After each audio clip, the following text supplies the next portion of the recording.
you've come from a different church background, you may know we are in the midst, we're the beginning part of the Christian season of Epiphany. Say Epiphany. Epiphany. It's a fun word to say. You've probably used it like this. I had an epiphany. But do you know what it means? What does the word epiphany mean? Well, it begins, I'll give you a couple of hints. We sing that song on the first day of Christmas, my true love gave to me. Well, the 12 days after Christmas, roughly January 6th, is the beginning of the season of Epiphany. And the word, really what the word means, is the revealing or the manifestation, is the opening up of our eyes to see the gift that we've been given. It kind of commemorates the coming of the wise men, and it's a season that celebrates the light of Christ. Wednesday, we talked about this a bit. Wednesday was the beginning of the season, and we thought about how Jesus said, I am the light of the world, and what all that means. Today we're going to take it a little bit further, because he not only says that he is the light of the world, he then turns it around to us and he says, you are the light of the world. And so today I want us to think about what that means. But it all begins when we consider the fact that Jesus is the light of the world. And he, well, this might say it best.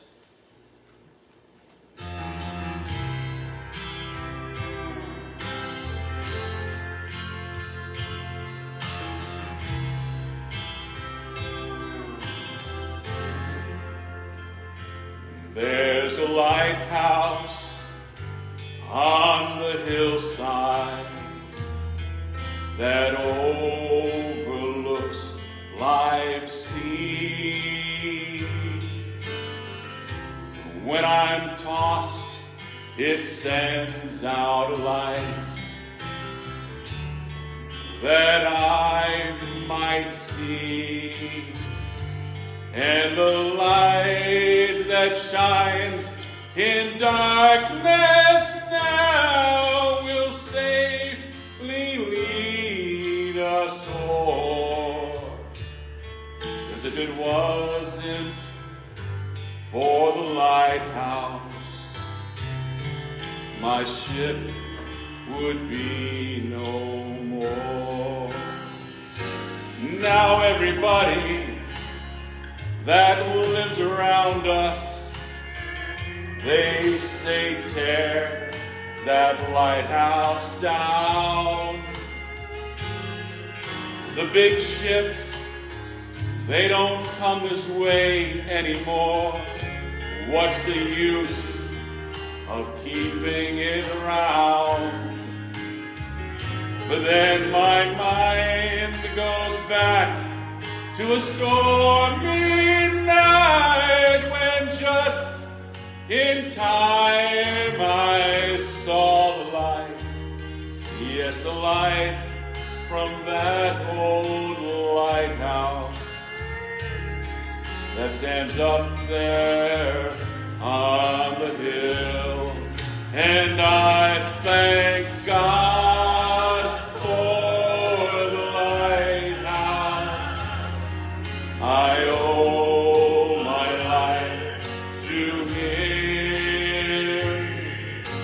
Jesus is the lighthouse, and from the rocks of sin He has shown a light around me that I could clearly see.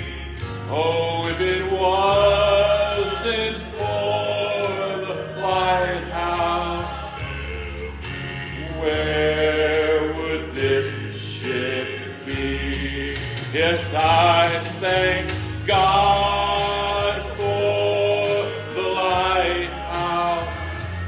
You see, I owe my life to Him, for Jesus is the lighthouse, and from the rocks of sin He has shown a light around me that I might clearly see.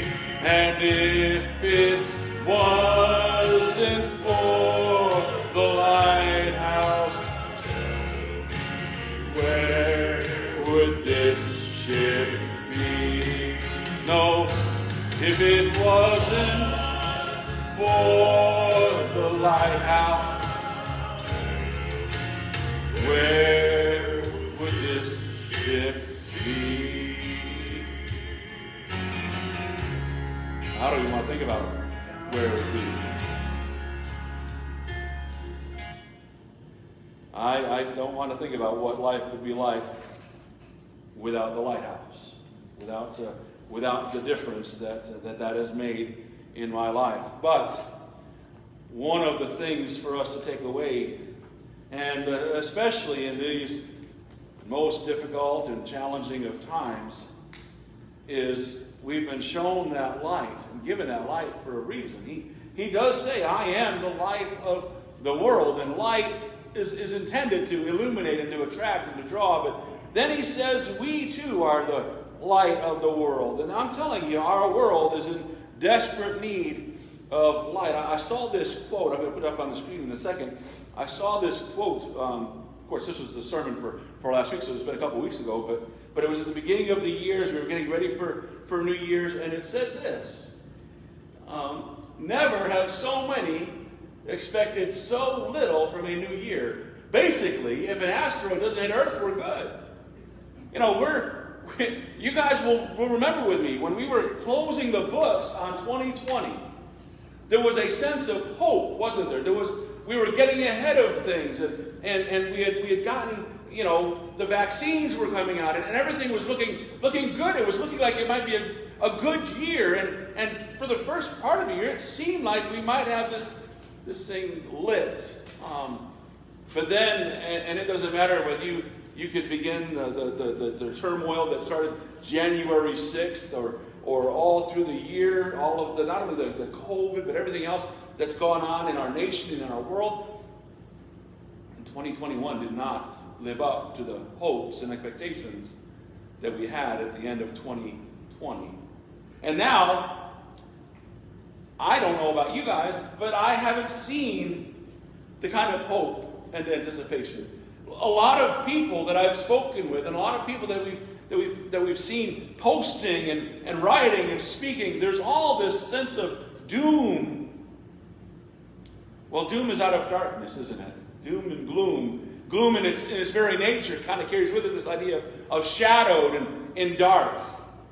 I got to tell you that when I came down last Sunday and the roads were getting worse and the sidewalk was so awful, and I made the decision to not have service, I was like, oh, this is not boding well. And then to watch the weather for today develop,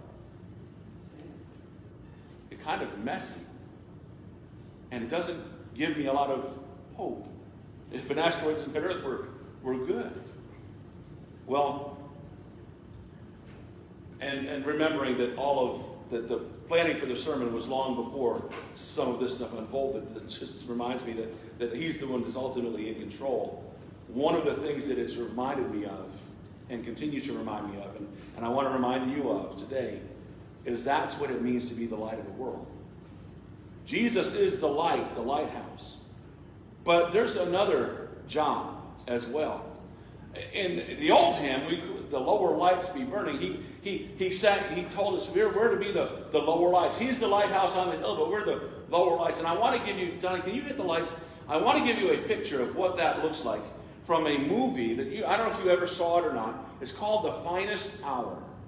And there's a scene in this movie that takes place. It's based on a true story off of Gloucester, where a ship has come apart out at sea, and the Coast Guard's gone out to rescue them, and the lights in the lighthouse isn't illuminated, and they've got to make it across this very treacherous harbor. So hopefully it will play well, and you'll see what happens, and the picture of what it is to be the lower lights.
Some poor struggling, searching seaman, you may rescue, you may save. That's what the lower lights is about. I'll take lights back up.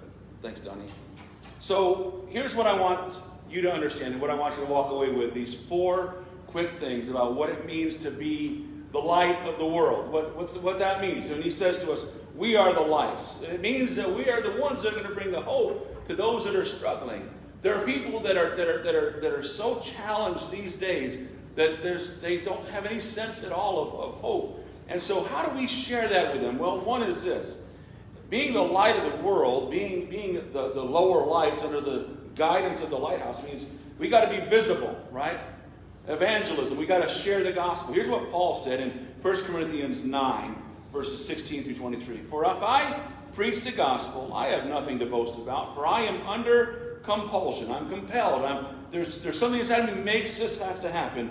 Woe to me if I do not preach the gospel, for if I do this voluntarily, I have a reward. But if against my will I've been entrusted with a commission, nonetheless, what then is my reward? That when I preach the gospel, I may offer the gospel without charge, so as not to make full use of my right in the gospel. In other words, what he's saying is, it's my job. Paul's, and he's speaking of himself, but it really is transmissible to all of us, that we have this obligation, this compulsion. We have been commissioned to share the gospel of Jesus Christ with those around us. He goes on to say, for though I am free of all people, I've made myself a slave to all, so that I may gain more.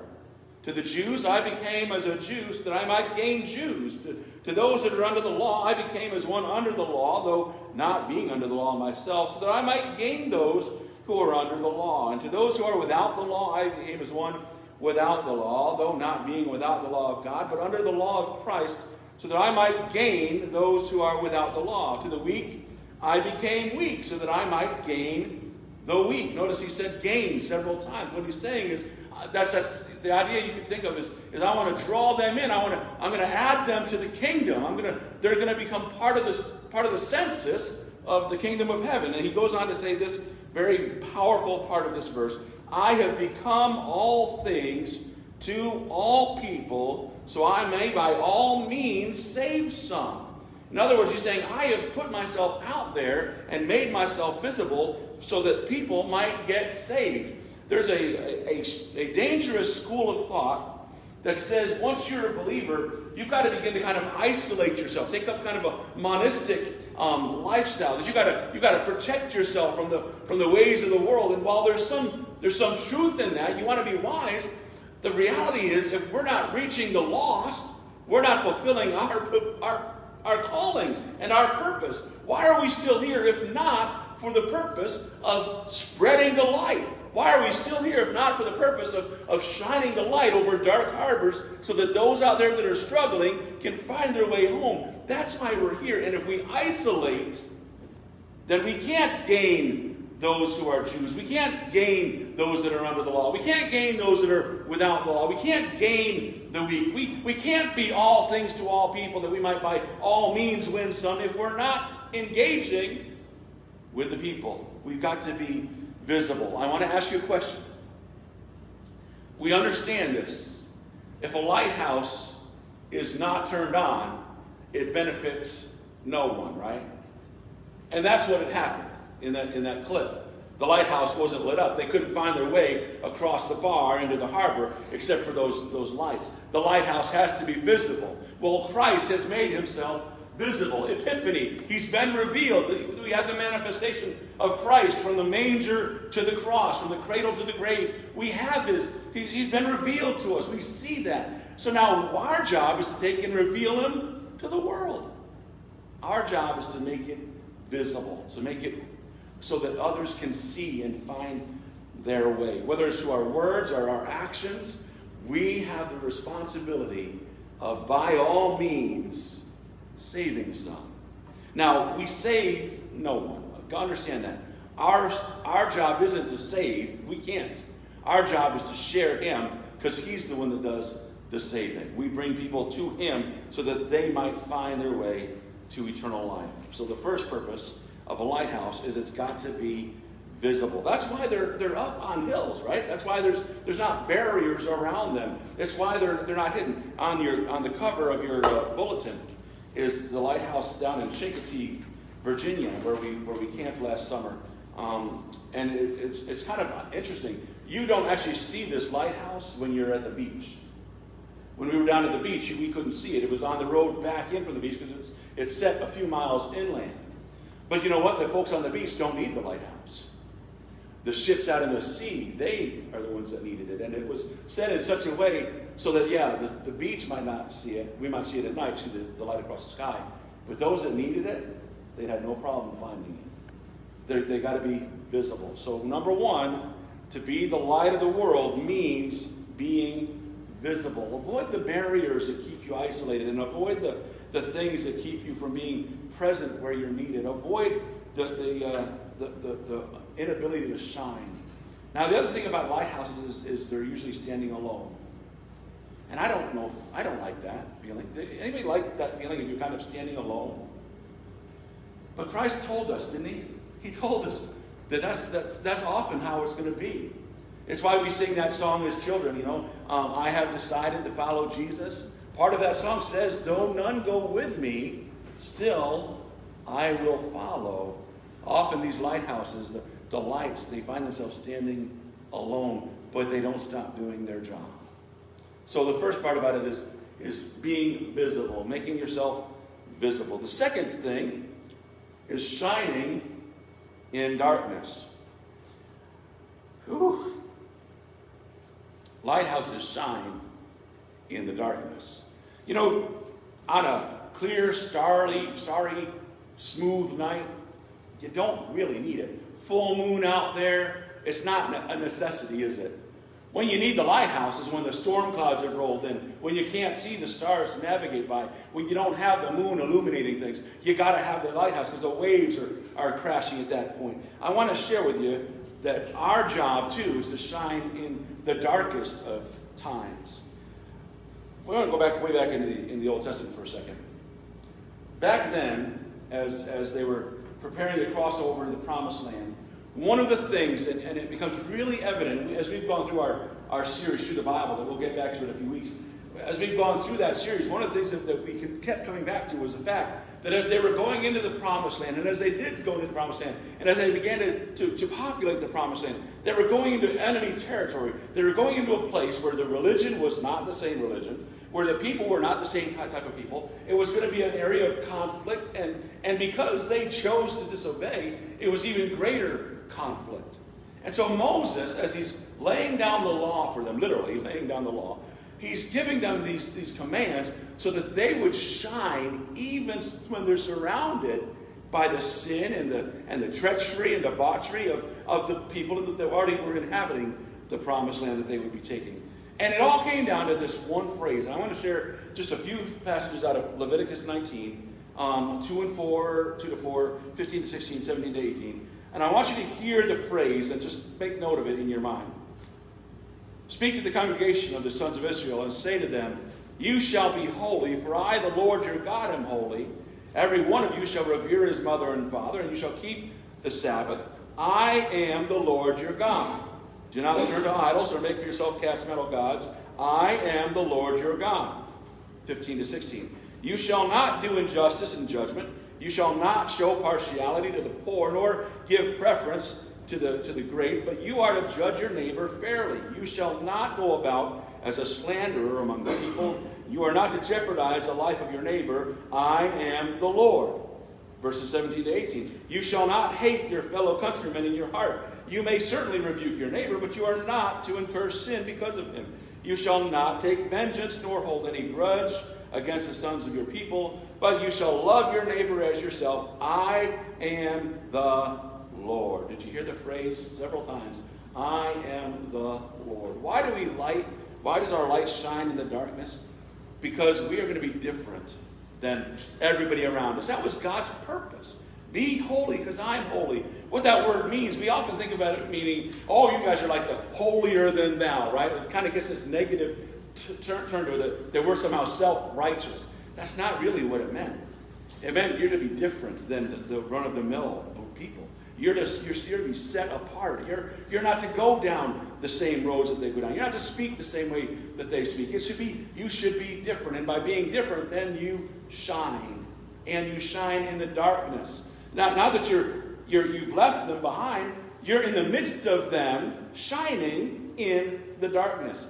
He doesn't say, pull back, shine up on the hill. In the midst of them. Jesus has sent us into the world to preach, knowing that this world was to be different. Listen to what he says in John 17. He is praying to God his Father for us. And here's what he says. I have given them, us, your word, and the world has hated them because they are not of the world, just as I am not of the world. I do not ask. Listen to what he says. This is what Jesus prayed for us. I do not ask that you take them out of the world, but that you keep them from the evil one. They are not of the world, just as I am not of the world. Man, I wish he could change that to saying, once they're saved, take them home. Who wants to stay in this mess? But he knew what he was doing. He prayed that we would stay in this world because we are not of the world. And instead of praying just simply keep them there, he says keep them there, but keep them from the evil one. So in the midst of our shining in the darkness, we're to be kept from the evil one. And that's not just of ourselves. He said, I'm going to do this for you. I'm setting up boundaries, barriers. I'm setting up these things that are going to protect you. If you will stay on this course. Remember, I am the Lord. Follow this pathway. You will be kept safe. And your light will shine. Shining means shining in the darkness. It means shining visibly from the hillside so that everyone can see. It also means shining for others no matter who they are. There's this really interesting story that Jesus tells. And it kind of gets him in trouble. It's one of those stories that has a meaning that when you really understand what he's doing, it kind of slaps some folks in the face. It's the parable of the Good Samaritan. And here's how it goes in Luke chapter 10. Jesus, and he's responding to a guy that has said, well, trying to justify himself, saying, well, who is my neighbor? Because he said, here's the law, two things. Love the Lord your God, love your neighbor as yourself. And so, he couldn't really say, well, who's God? Because he knew that. So he said, well, who is my neighbor exactly? Let me see where the loophole is. So Jesus tells him this story. A man was going down from Jerusalem to Jericho, and he encountered robbers, and they stripped him, and they beat him, and they went away, leaving him half dead.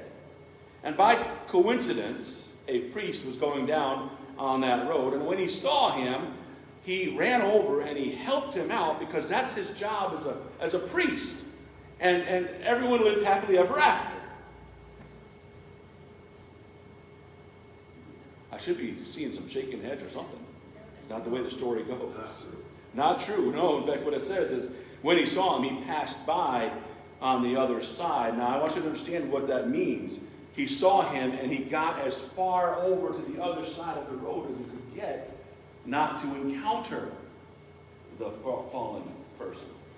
Not what we would expect from the religious people of the day, is it? But off he goes. Well, fortunately, he wasn't the only one on the road that day, and oh my goodness, I'm so glad. Because likewise, a Levite, this is the person that was sort of, oversaw the law of the Jews. And so he comes down, and when he came to the place and he saw him, he ran over and he helped him up, and he fed him, and he clothed him, and he bandaged him. And it doesn't say that either, does it? No, it doesn't. It says he passed by on the other side. He did the same thing the priest did. These are the two religious guys of the day, and they both got as far away as they could from helping this person. Then a Samaritan who was on the journey came upon him. And when he saw him, the man who had fallen got up and ran away, because he would have nothing to do with a Samaritan. Well, he probably would have if he could have. See, here's the rub, the part that we miss in the story. Jews hate Samaritans. They hated them. They thought of them as half-breeds. I mean, you think we've got immigration and racist problems. This was huge in their day.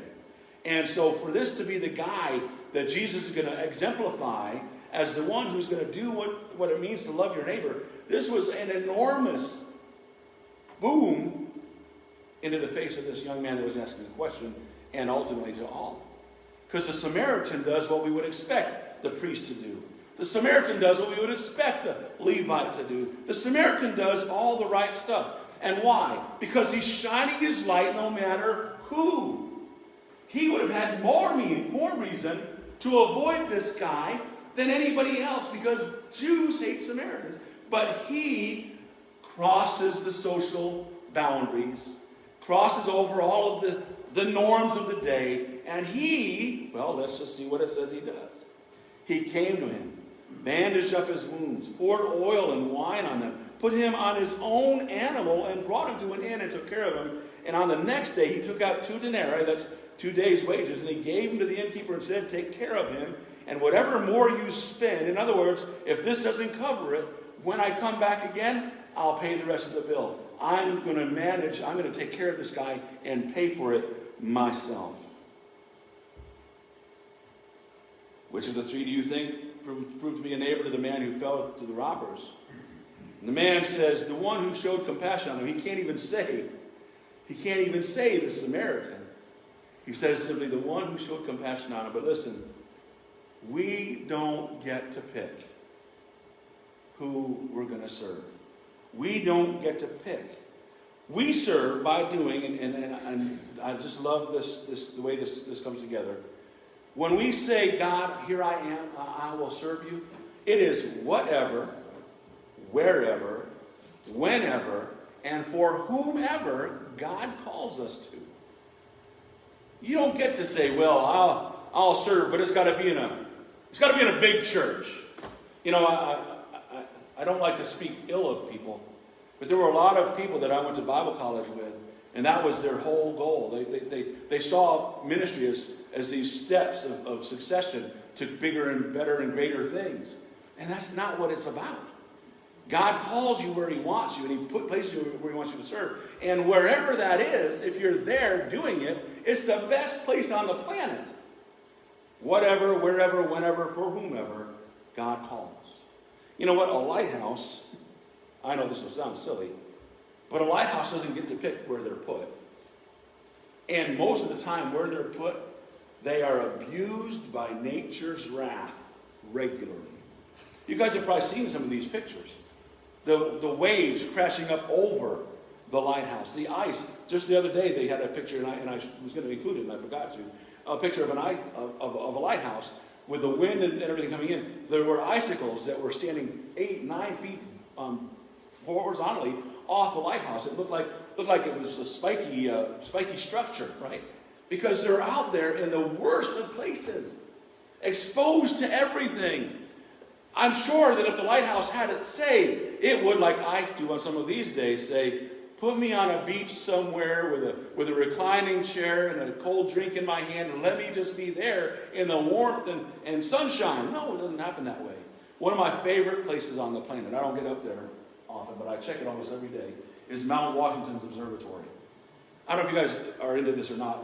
Every day I get an update from up there. The other day it was 48 below zero. They had a wind gust of 180 miles an hour. That's vicious. And it's some of the worst weather on the planet happens right there. In fact, the highest wind gust ever recorded was right there in Mount Washington. That's only a few, what is it, like 100 miles away from us? Worst wind gust ever recorded on the planet. Some of the coldest wind chills on the planet. And I love it. But I'm not up there. Can you imagine the guys that are up there monitoring all this stuff? What they go through? But that's what they are passionate about. We don't always get to pick where we're going to be planted. Our job is to bloom where we're planted. Lighthouses have to be visible. They have to shine in the darkest of times. They have to shine regardless of where they've been put for whomever they're shining for. And they shine for God's glory.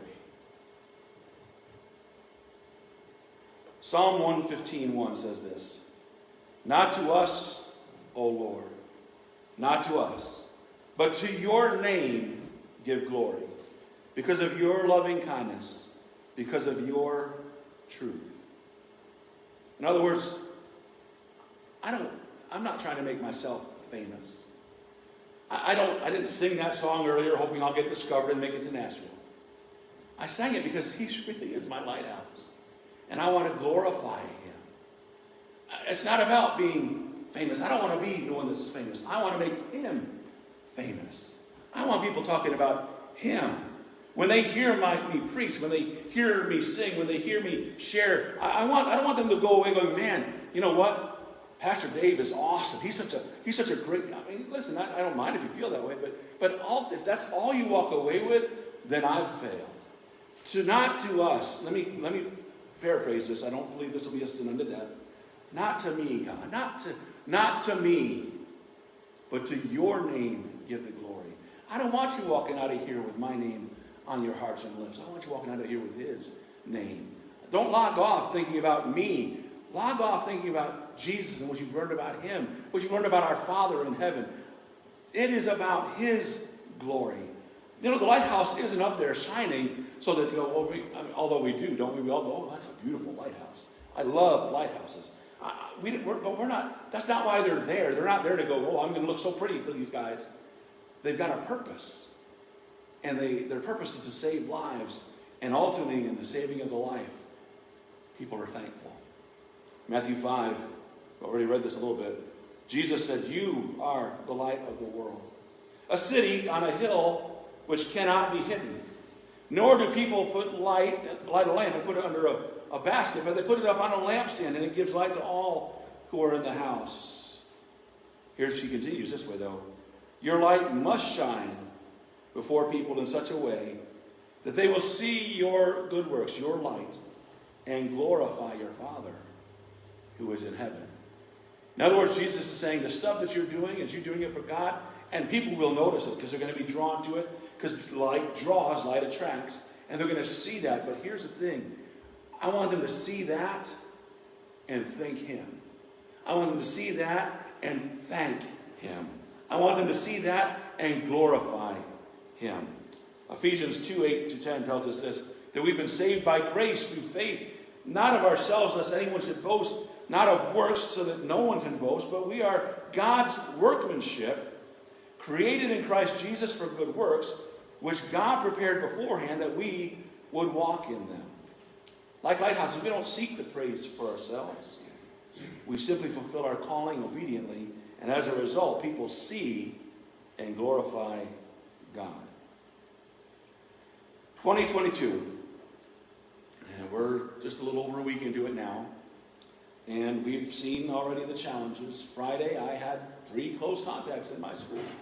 I'm vaxxed, I'm boosted, I'm super immune, supposedly. No symptoms, everything's all good. But I'm getting those calls more and more regularly. Maybe where you work, you are too. We see the numbers more and more regularly. And it can make us go, oh, man, this is going to be a rough year. It's going to be a tough year financially. It's going to be a tough year physically, health-wise, all of those things. 2022 has the promise of significant darkness. Like I put that quote up there earlier. Some people think if we don't get hit by an asteroid, we'll get out of here alive. It'll be a great year. But I'll tell you, if the light of Christ would show up in the midst of this year, into the lives of those who are walking in darkness, it would change things. Will it make COVID go away? I don't know. Not necessarily. Will it make the financial struggles go away? Will inflation suddenly be gone if Christ shows up in somebody's life? I don't know. But I know this. COVID, inflation, worldwide global conflicts, political disruption, all of those things, you put any one of those things, you put all of them, stack them up like Legos, and you put them next to Jesus, and they're invisible. Because the light of Christ will be all we see. It won't mean we're not living through those hard times. It will mean we've got the light guiding us. It won't mean that we're not enduring difficulties, paying $7 a pound for bacon. It will mean we've got the Comforter with us. And it will mean we're making a difference in the lives of others around us. I am sure you can probably think of somebody today. You can probably come up with somebody in your life right now that needs light. They're out there wandering in the darkness, and they're hurting, and they're struggling, and they're challenged, and they're waiting for someone to come along and shine light into their life. What if it was you, or me, or one of us, who intersected their life in such a way, and they asked the question, or we shared a statement, and it made the difference because they found their way to Christ. He's the lighthouse on the hillside that overlooks life's seas. And I know if it wasn't for the lighthouse, I know things would not be great in my life. I'd be in a whole different place. I don't mean just here at the pulpit. I mean, things would be way different. And he's given to each one of us that light. And sometimes we think, well, all he gave me, all he's given me was a little candle. Christmas Eve, we all lit those little candles. And when you're holding that candle, it seems really insignificant and small, doesn't it? It seems like this isn't much to. If this was all I had to light my way, it'd be challenging, wouldn't it?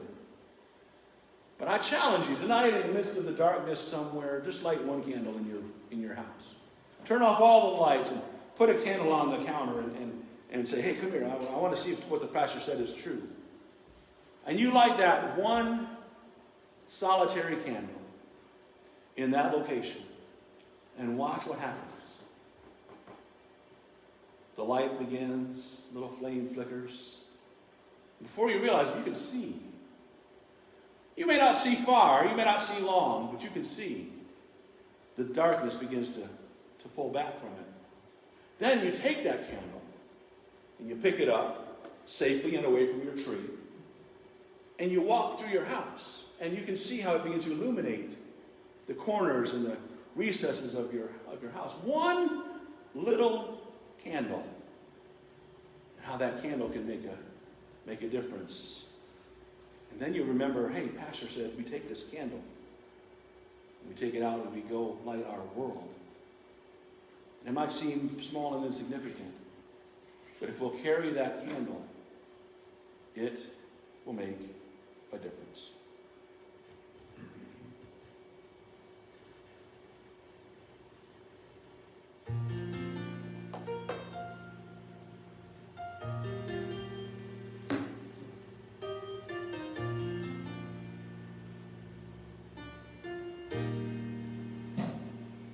There is a candle in every soul, some brightly burning, some dark and cold. There is a spirit who brings a fire, ignites a candle, and makes his home. Carry your candle, run to the darkness, seek out the hopeless, confused and torn. Hold out your candle for all to see it. Take your candle, go light your world. Take your candle, go light your world. Frustrated brother, see how he's tried to light his own candle some other way. See now your sister, she's been robbed and lied to, still holds a candle without a flame. So carry your candle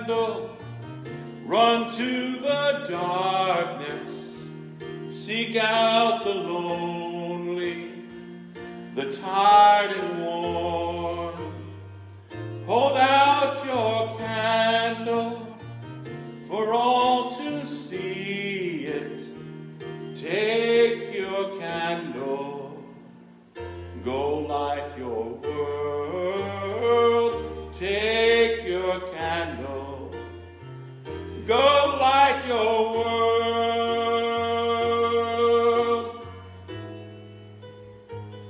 We are a family whose hearts are blazing, so let's raise our candle and light up the sky, praying to our Father in the name of Jesus.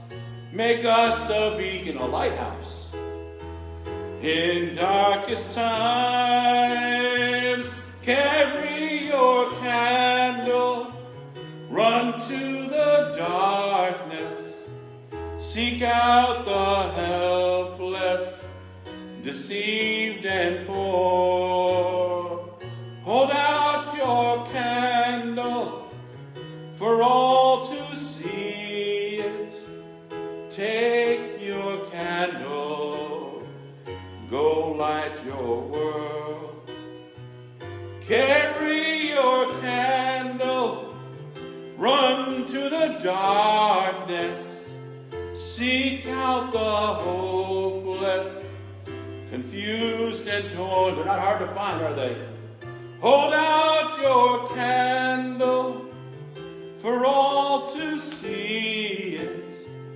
Take your candle, go light your world. Take your candle, go light your world.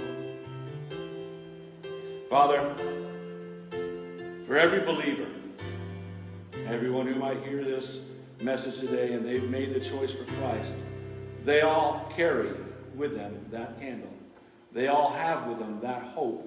And they all are placed in a place where they can share that light with those who are wandering in darkness. That was the promise of the prophet hundreds of years before Christ came, that those who walk in darkness will see a great light. And Lord God, you have given us the light. You've called us out to be the light of the world. And while it may seem we have little to offer, it might seem our flame is so small and significant in the face of such darkness, when we come together as a family of God whose hearts are ablaze with the power of the Spirit of God, that impacts people. It makes a difference. It's why great awakenings happened as small churches prayed. It's why revivals come when just a few gather and get serious about the things of God. And it's why lives are changed when your people who are called by your name humble themselves and pray, and seek your face and turn from their wicked ways. Then you hear from heaven, heal our land. Father, thank you for the light you've given each one of us. And as the lighthouse, if there's somebody in there out wandering still, they've not made their way to faith in Christ, they're still in the throes of the stormy sea, help them to catch a glimpse of the light. Help them to see the cross. Help them to find their way to Jesus. That is life-saving and life-changing. Father, thank you. We give you the praise and the glory today and always. In Jesus' name, amen.